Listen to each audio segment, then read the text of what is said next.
मैंने जब आपकी कहानियां सुनी तो आपकी कहानियों से कुछ जुड़ाव महसूस हुआ। हालांकि ये दिल टूटने वाली कहानियां थी, मगर पता नहीं क्यों मुझे कई रातों से नींद नहीं आती थी। मेरी अक्सर ये आदत है कि जब भी मैं शो अपना ख़त्म करता हूँ तो मैं कुछ ना कुछ ऐसी बातें कह के जाता हूँ, कुछ ना कुछ ऐसी बातें बता के जाता हूँ जिससे शायद किसी को अच्छा लगे, किसी का भला हो जाए।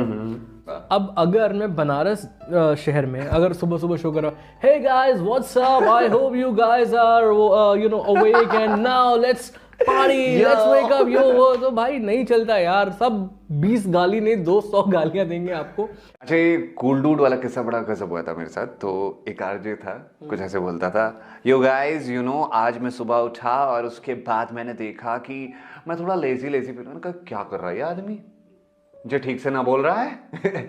मतलब वो इतना बनावटी था। मेरे को 2-4 साल हो गए थे, मैं विविध भारती भी सुनता था, प्राइवेट रेडियो स्टेशन उनको भी सुना करता था, पर मुझे ना बड़ी अजीब फीलिंग होती थी। मुझे लगता था कि कोई प्यार से बात क्यों नहीं करता। मतलब जब मैं कोई काम कर रहा हूँ, खेत की खुदाई कर रहा हूँ, घास काट रहा हूँ या जानवर चरा रहा हूँ, कोई कहे ना मुझसे, अरे सुनो क्या कर रहे हो, ऐसे बात करे ना यार, वो अजीब तरीके से बात कर रहा था। तो मैं सोचा था उस टाइम पे, मैंने कहा जिस दिन मैं रेडियो पे जाऊंगा ना, मैं ऐसे बात नहीं करूंगा। और जब मैं रेडियो शो कर रहा था उस टाइम पे, इवनिंग शो आपने सुना है ना, बहुत कैची होता है, वो होता है, मुझसे ना हो सकता था।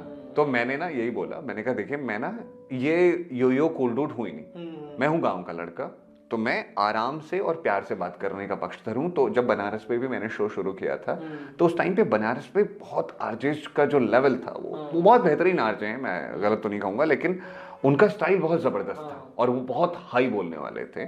तो उस वक्त पे मैं ऐसे शुरू करता था, शाम को जब आता था, हाय कैसे हो आप, कैसा रहा दिन, अरे यार ठंड बहुत लग रही है आजकल, जैसे अगर दिसंबर का वक्त है। एग्जैक्टली, मतलब मैंने बदल दिया, जैसे हम दोस्तों से बात करते हैं। हाँ, मतलब मुझे मेरा रेडियो वो तरीके का है। मुझे तो लगता है कि बहुत आसान भाषा में बात होनी चाहिए। अगर एक रिक्शा चलाने वाला, एक घर की दादी माँ, एक दादाजी आपको समझ पा रहे तो आपका रेडियो सफल है। नहीं तो ना, मुझे लगता है कि यार वो तो अंग्रेजी बोल करके यो ऐसा तो कोई भी कर। मुझे याद है कि एक बार मैं ऐसी ट्रैफिक का हालचाल बता रहा था। तो मैंने कहा कि देखा गुरु, अगर तू गदौलिया की तरफ जेबा फिर जाम में फंस जेबा और फिर कहिया मत कि यार विशाल तू बतैला नहीं हमको। तो यकीन नहीं करोगे आप, मैं शो में थोड़ा कम भोजपुरी बोलता हूँ, लेकिन जब मैंने उस दिन भोजपुरी बोला तो मेरे को एक कॉल आया। कॉलर कहता है कि अरे विशाल भैया मजा आ गया तो के सुन के आज भोजपुरी में, आज पहली बार हम सुन ली तो के मतलब वो इतना खुश हुआ यार उसकी लाइफ में। वो मतलब उसको अनएक्सपेक्टेड था कि यार आरजे विशाल भी भोजपुरी जानता होगा। आप बिल्कुल जानते हैं यार, हम लोग बहुत ही जैसे आप हैं वैसे हम। आप अपनी जड़ों से जुड़े रहिए, मतलब बिल्कुल, आप पहाड़ से हैं, पहाड़ की बातें कीजिए, और जरूरी है जड़ों से जुड़ा रहना, बहुत जरूरी है। अक्सर मैंने देखा है हमारे पहाड़ में कई बार ऐसा हो जाता है, जब लोग बड़े शहरों में जाते हैं तो अक्सर दौड़ भाग होती है, तो जिंदगी की दौड़ भाग में ये जरूर होता है कि पहाड़ जाना छूट जाता है। तो उनके बच्चे जो होते हैं उसे शहर में हो जाते हैं, फिर उसके बाद उस शहर के बच्चे अपनी जो जबान होती है ना, उस बोली से दूर हो जाते हैं। मेरा ये मानना है कि ना आपको अपनी बोली जरूर सीखनी चाहिए, नहीं तो आपकी पहचान क्या है। बिल्कुल बिल्कुल बिल्कुल। और आप भोजपुरी नहीं जानते। मैं बताना चाहूंगा अभी जो पंकज ने बोला, सो उस वक्त नया नया हमने जॉब ज्वाइन किया था, मतलब मैंने जॉब ज्वाइन किया था, यूपी में हम बोलते हैं थोड़ा। सो मैंने जॉब ज्वाइन किया था।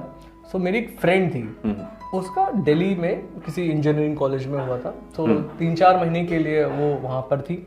और वहां से जब वो आती है तो 3 महीने में क्या कर रहा है विशाल तेरे को, मतलब वो पूरा दिल्ली वाला फुल ऑन स्लैंग जो आता है। मैं सोच रहा हूँ यार ये 20-21 साल बनारस में रही और 3 महीने के लिए दिल्ली गई और 3 महीने में सब दिल्ली वाली हो गई। तो ये यार मत किया करो, आप भी जानते हो कि आप खुद को फेक बना रहे हो, ओरिजिनल रहो। नवाजुद्दीन सिद्दीकी, पंकज त्रिपाठी, मनोज बाजपेयी, ये अगर सुपर डुपर हिट है जस्ट बिकॉज कि ये अपने जड़ों से जुड़े हैं, दे आर प्राउड कि ये कहाँ से बिलोंग करते हैं, ये ये आई थिंक यही उनकी खासियत है, यही उनकी यूएसपी है। एग्जैक्टली। मैं जिस मिट्टी से जुड़ा हुआ हूँ, अगर मुझे वहाँ की बोली नहीं आती, भाषा नहीं आती, या फिर आपको भाषा ना आए चलिए, लेकिन अगर आपको गर्व नहीं है ना अपनी उन चीजों पर, तो मुझे नहीं लगता। देखिए विभिन्नताएं तो हैं, हम ये नहीं कहते कि भिन्नताएं नहीं है भारत में, लेकिन आपको अपनी जड़ों से जुड़ा हुआ जरूर होना चाहिए। और वो कहते भी है ना कि हमारा जो देश है उसमें डिफरेंट तरह के लोग हैं, और वो भिन्न भिन्न तरह के लोग ही भारत को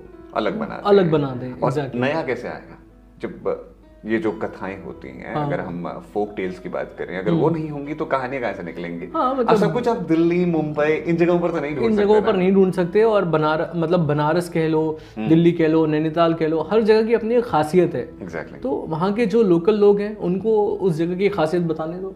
हाँ, अच्छा, बनारस से आप इतने सालों से जुड़े हुए हैं। मतलब मैं तो पैदा ही नहीं हुआ हूँ। मतलब पैदा ही यहाँ हुए हैं। अब तो मैं भी मैं समझ लूंगा कि बनारस ने गोद ले लिया है। बिल्कुल ऐसा ही कुछ हो रहा है। तो बनारस, मैं ये तो नहीं कहूँगा आपके लिए क्या है, लेकिन बनारस को आपने महसूस कैसे किया है बचपन से लेकर अब तक? जो आपने महसूस किया है वो रांझणा मूवी वाला बनारस सही है, या फिर दीपक शालू के इश्क वाला बनारस सही है, या फिल्मों से बिल्कुल अलग है बनारस? इंटरवल के पहले तक तो सही है। अच्छा। जो रांझणा में है वैसी बहुत सारी चीज़ें होती है बनारस में। अच्छा। मैंने जो बनारस महसूस किया और मैंने जो बनारस देखा है, हाँ। वो बनारस ऐसा बनारस है कि मैंने बदलते हुए बनारस को देखा। अच्छा। बदलते हुए इन द सेंस कि पहले लोगों के पास फुर्सत बहुत हुआ करता था। अभी भी जो पुरानी जनरेशन है, मतलब जो 55 ईयर्स है, 60 ईयर्स है, 70 ईयर्स है, आज भी वो वैसी हैं। लेकिन अब जैसे हम लोग की जो जनरेशन है, तो उनके पास अब उन सारी चीज़ों के लिए वक्त नहीं है। पहले लोग मोहल्ले में चौपाल लगाकर बैठ जाते थे, बातें करते थे, हंसी मजाक करते थे। अभी सब बहुत बिजी हो गए। अभी कोविड के बाद भी काफ़ी सारी चीज़ें चेंज हो गई हैं, काफ़ी कुछ चेंज हो गया। लोग डर रहे हैं मिलने। और बनारस भाई देखो, आप जब भी आओगे ना, बनारस कहते हैं कि हर बार बनारस कुछ नया दिखाता है आपको। हर बार आप एक अलग डिवाइन एक्सपीरियंस लेकर जाते हो। और जिन सवालों का जवाब आपको कहीं ना मिले, उनको ढूंढने आप बनारस आइए, जवाब भी मिलेगा और सवाल भी अगली बार कुछ नया होगा। क्या बात है यार, क्या बात है।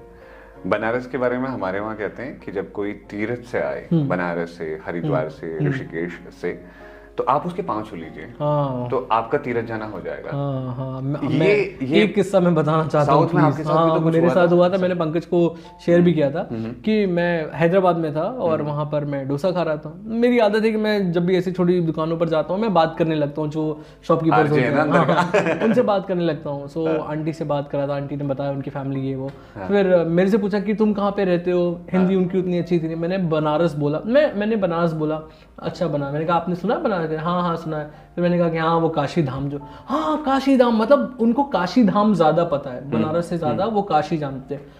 और मैं सच बता रहा हूँ, उन्होंने मेरे से पैसे नहीं लिए उस डोसे के। उन्होंने कहा नहीं ये मेरी तरफ से, मैं तुमसे पैसे नहीं ले सकती और ये है वो है। तो उस वक्त यार बहुत एक अलग फीलिंग आई थी यार। क्या बात है। बनारस को लोग समझते हैं वाराणसी अलग है, बनारस अलग है, काशी अलग है। तो वाराणसी, बनारस, काशी सब एक है, आप अलग अलग मत समझिए। मतलब गंगाधरी शक्तिमान है। आप नैनीताल को नैनी कह सकते हैं, नैनीताल भी कह सकते हैं, तो लेक सिटी भी कह सकते हैं, मगर वो नैनीताल ही रहेगा। तो ऐसे मेरा पहला हिल स्टेशन है नैनीताल, जो मैं पहली बार घूमने गया। नैनीताल जाकर कैसा लगा था? अरे मतलब वो तो एक अलग ही एक्सपीरियंस था। उस वक्त मैं कॉल सेंटर में जॉब करता था, तो हमारी सैटरडे संडे छुट्टी हुआ करती थी। तो कहाँ? दिल्ली में? दिल्ली में। दिल्ली से तो हाँ, दिल्ली से पास में है। तो बस लिया हमने और सुबह सुबह जब आँख खुली तो पहली बार मैंने पहाड़ देखा था। पहली बार 17 साल 16 साल काठगोदाम से। तो बहुत अमेजिंग एक्सपीरियंस था। बस मैं वॉशरूम गया था, जैकेट रख के, मेरा जैकेट किसी ने चोरी था। लेकिन यार वो भी एक, अगर नहीं चोरी करता तो शायद आज मैं यहाँ बता नहीं रहा होता। तो कुछ यादें ऐसी रह जाती है। और उस वक्त लिमिटेड पैसे हुआ करते थे ना, पैसे बहुत लिमिटेड हुआ करते थे यार, इतने ही पैसे है और फिक्स रहता था, इतना बस में देना है, इतना होटल में खर्च करना है, इतने में खाना है। तो बड़ा मजा आया था। हाँ ये बात तो उसी बात का सोच रहा हूँ। उसमें जैकेट का ठंड का टाइम था क्या वो? नहीं, हाँ ठंड का टाइम था, मई जून। आप तो नैनीताल से ले गए, तो फिर नैनीताल से लाए आपको जैकेट में? नहीं भाई, पैसे उतने नहीं थे उस वक्त, महंगे जैकेट थे। मैंने कहा चलो ठीक है, काम चला लेंगे। अच्छा, मैंने देखा है ना आजकल बहुत से ऐसे मतलब लोग होते हैं जो कोर्स करवाते हैं आरजे का। ये आरजे का कोर्स करना जरूरी होता है क्या? अगर आपको सीखना है, मैं आरजे का कोर्स तो नहीं कहूँगा, एक पर्सनालिटी डेवलपमेंट का कोर्स हो सकता है। ठीक है, क्योंकि कई बार जैसा कि हमने एपिसोड में डिस्कस भी किया है कि डिक्शन आपका बहुत इम्पोर्टेंट रोल प्ले करता है एक रेडियो जॉकी बनने में।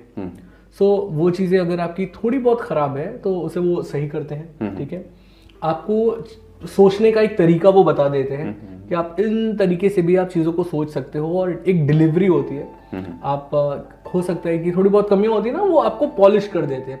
That's it. मतलब बहुत, अगर आप अच्छे हो ऑलरेडी, आप अच्छा बोलते हो, अगर आप सोशल मीडिया प्लेटफॉर्म्स पे ऑलरेडी आपके वीडियोस हैं और लोग आपको पसंद करते हैं, then I think you are good to go. तो आप डायरेक्टली जाओ, कोई ऐसी दिक्कत है नहीं। आप कोई सवाल पूछना चाहते हैं ना हमसे कि रेडियो से रिलेटेड ये सवाल हमारे पास हैं, तो आप कमेंट कर सकते हैं। कमेंट के लिए बस आपको वीडियो के नीचे जो कमेंट बॉक्स है वहाँ कमेंट कर लीजिएगा। हम आपके लिए कई सवालों के जवाब लेकर के आएंगे और हमारी बातें तो ऐसी चलती ही रहेंगी। ये सीरीज आगे भी बढ़ती रहेगी। अगर आपको ये पसंद आई तो वो क्या कहते हैं, इसको क्या करना चाहिए? इससे लाइक करिए, कमेंट करिए और सब्सक्राइब करिए बस, और शेयर कर दीजिएगा। जो जानना चाहता है रेडियो के बारे में उसके लिए बेहतरीन होगी। तो इसी ख्याल के साथ कि आप अपना ख्याल रखेंगे, अगले एपिसोड में आपसे मिलते हैं तुम्हारी मेरी बातों के। So thank you so much Pankaj, मुझे इनवाइट करने के लिए। अरे कहाँ अभी थैंक यू सो मच, अभी तो अभी चलता रहेगा मामला, चलता रहेगा। सोच लिया ऐसे ही थोड़ा। बहुत मजा आया एंड आई थिंक कि बहुत सारे लोगों को भी बहुत मजा आया होगा जो देख रहे होंगे। और अगले एपिसोड में ना हम कुछ और नई बातें लेकर के आएंगे। आरजे विशाल के नाम से विशालदा आपको इंस्टाग्राम पे मिल जाएंगे। और विशालदा, आपको विशालदा कोई बोलता था? नहीं यार, दा तो हम ही ने से शुरू किया है। वाह क्या बात है, पहाड़ की संस्कृति लेकर के आ गए हम। और आरजे विशालदा का पेज भी है। आपका पेज किस नाम से? आरजे विशाल के नाम से मेरा फेसबुक पर पेज भी है। वो नहीं लिखा है ऐसे कुछ आगे? नहीं, बस आरजे विशाल। रेडियो जॉकी ऐसा नहीं, आरजे विशाल। हाँ, आरजे का मतलब ही रेडियो जॉकी होता है। हाँ। और मेरा तो आप ये चैनल ही देख रहे हैं, पंकज जीना के नाम से हम हैं हर जगह। चलिए अपना ख्याल रखिए। अगले एपिसोड में कुछ बहुत मजेदार बातें लेकर के आने वाले हैं। और वो गाना वगैरह अगले में करेंगे? अगले में करते हैं ना। अगले में फुल ऑन धमाल। और धमाल होने वाला है और धमाल। तो मजा आएगा। ठीक है भी, चलो बाय।